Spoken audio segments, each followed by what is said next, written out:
এই মুহূর্তে সবচেয়ে আলোচিত বিষয় হচ্ছে পিআর পদ্ধতিতে নির্বাচন। যদিও এটি একটি বিতর্কিত বিষয়। আপনারা জানেন যে বিশ্বের কোথাও কোথাও এই পদ্ধতি থাকলেও বাংলাদেশের আবহাওয়া, বাংলাদেশের প্রাকৃতিক পরিবেশ এবং বাংলাদেশের জনগণের কাছে এটি অত্যন্ত অপরিচিত বিষয়।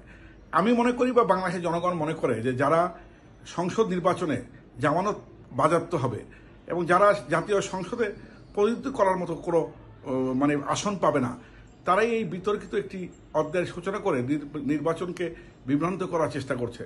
আমি মনে করি যে জনগণ ভোট দেবে, যাকে খুশি তাকে ভোট দেবে এবং যার যে সবচেয়ে বেশি ভোট পাবে তারাই সরকার গঠন করবে, তারাই এমপি হবে।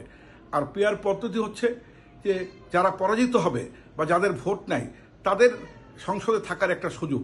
অতএব এই বিতর্কিত বিষয় নিয়ে বিভ্রান্ত না করে আসুন, জনগণের প্রত্যাশা অনুযায়ী একটি অবাধ নিরপেক্ষ নির্বাচন হোক।